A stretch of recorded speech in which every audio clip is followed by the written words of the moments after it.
Hello friends, welcome back to my YouTube channel Stock Market Gyan. इस video में हम बात करने वाले हैं एक ऐसे टॉपिक के बारे में जो अभी काफ़ी ज़्यादा हाईलाइट हो रहा है। आपने देखा होगा कि पिछले कुछ दिनों के अंदर मार्केट में इतने बड़े उतार चढ़ाव देखने को मिले हैं जो कि हाल फिलहाल हमें देखने को नहीं मिलते थे। इवन कुछ दिन में तो ऐसा करेक्शन भी आया था जो कि कोविड के टाइम पे देखने को मिल रहा था। और ये ना केवल इंडियन स्टॉक मार्केट बल्कि यहाँ पर आपको देखने को मिले हैं ओवरऑल ग्लोबल मार्केट में ऐसे वॉलेटिलिटी। अब यहाँ पर इस बीच डोनाल्ड ट्रंप पर एक बहुत बड़ा एलिगेशन लग रहा है और वो एलिगेशन क्या है, वो है इनसाइडर ट्रेडिंग का। तो क्या इस ओवरऑल चीज़ में एग्जैक्ट सिनेरियोज क्या हैं वो हम देखेंगे और एग्जैक्ट क्या कुछ इल्ज़ाम लगाए जा रहे हैं वो कितने सही नज़र आ रहे हैं वो भी हम इसी वीडियो के अंदर देखने वाले हैं। बस चैनल को सब्सक्राइब कर देना, वीडियो को लाइक जरूर कर देना। यहाँ पर एक टाइम की जो रिपोर्ट है मैंने आपके सामने रखी है, 11 अप्रैल की रिपोर्ट है। Was Trump's stock tip telling followers to buy hours before he lifted tariff legal. यानी कि यहाँ पर जब ट्रंप ने एक ट्वीट किया, वो मैं अभी आपको दिखाऊंगा कि ट्वीट क्या था। तो जो वो ट्वीट किया है और अपने फॉलोअर्स को बाइंग करने की सलाह दी है और उसके बाद ही यहाँ पर उन्होंने टैरिफ हटा दिया है या टाल दिया है 90 दिनों तक। तो क्या ऐसा करना लीगल है या फिर नहीं, ये देखो, ये आपको यहाँ पर नज़र आ रहा होगा।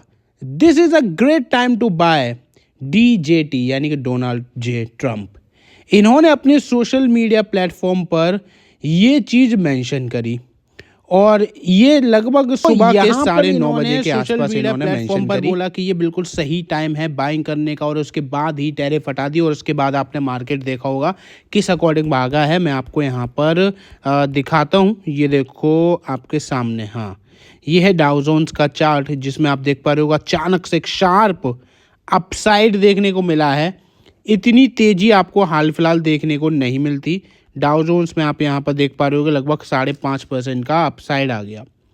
तो जब किसी देश का प्रेसिडेंट आपको कोई एक पर्टिकुलर डिसीजन लेने से पहले ही सोशल मीडिया प्लेटफॉर्म पर बोल दे और उसके बाद वो चीज़ सच में हो जाए, तो क्या ये एक क्राइम है या फिर ये लीगल है भी या फिर नहीं है। आइए उसी रिपोर्ट पर चलते हैं और मैं आपको यहाँ पर देखो, less than 4 hours later Trump announce 90-day pause on nearly all his tariff. यानी कि लगभग 4 घंटे भी नहीं हुए इस ट्वीट को किए हुए और उसके बाद ट्रंप ने यहाँ पर अपने जितने भी टैरिफ लगाए थे वो सब पॉज कर दिए। स्टॉक्स यहाँ पर एकदम से भागे, लगभग 9.5% भाग गए यानी कि अपसाइड में। मार्केट यहाँ पर S&P अगर हम 500 की बात करें, $4 ट्रिलियन का गेन हो गया एक दिन के अंदर। यानी कि पिछले 4 ट्रेडिंग सेशन में जो रकम गवाई थी उसका 70% तो रिकवर कर गया।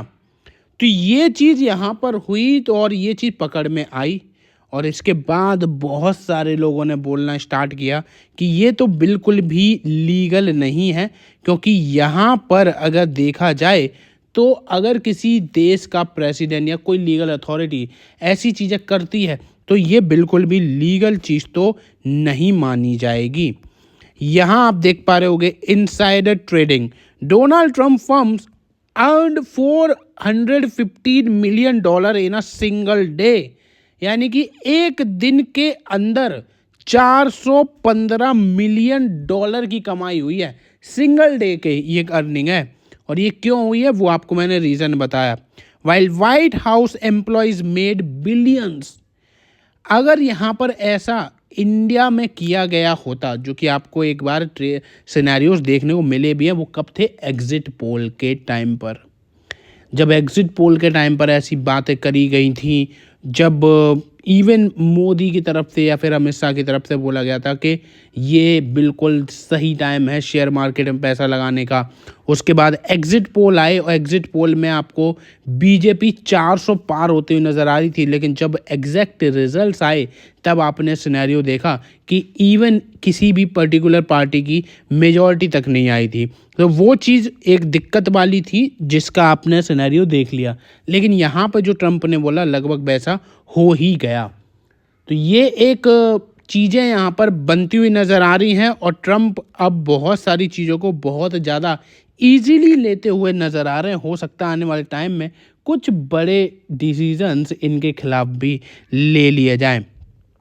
I'm writing to the White House to demand who knew in advance that the president was gonna once again flip-flop on tariff and are people cashing in? यहाँ पर देखो एक बयान आया है कि वाइट हाउस से पूछा गया है कि यहाँ पर आखिर किन लोगों को और पता था कि यहाँ पर जो प्रेसिडेंट हैं वो एक बारी फिर से टैरिफ में उठापटक करने वाले हैं और क्या इससे इन्होंने प्रॉफिट बुकिंग भी कर ली है। There is just all too much opportunity for the people in the White House and the administration to be insider trading।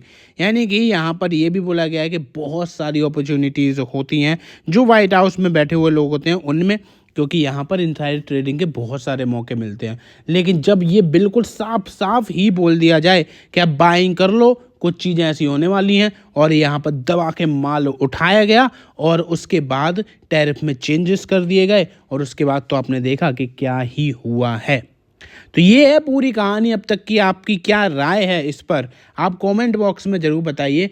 क्या आपको लगता है डोनाल्ड ट्रंप ने ये चीज़ सही करी है या फिर नहीं? क्या कोई स्ट्रिक्ट डिसीजन इन पर या एक्शन इन पर लिया जाना चाहिए? और अगर ये चीज़ इंडिया में हुई होती तो फिर आप किसको ब्लेम करते? कमेंट में आप ज़रूर बताइए। बस चैनल को आप सब्सक्राइब कर लीजिए और वीडियो अच्छी लगे तो प्लीज़ एक लाइक ज़रूर कर दीजिएगा। धन्यवाद।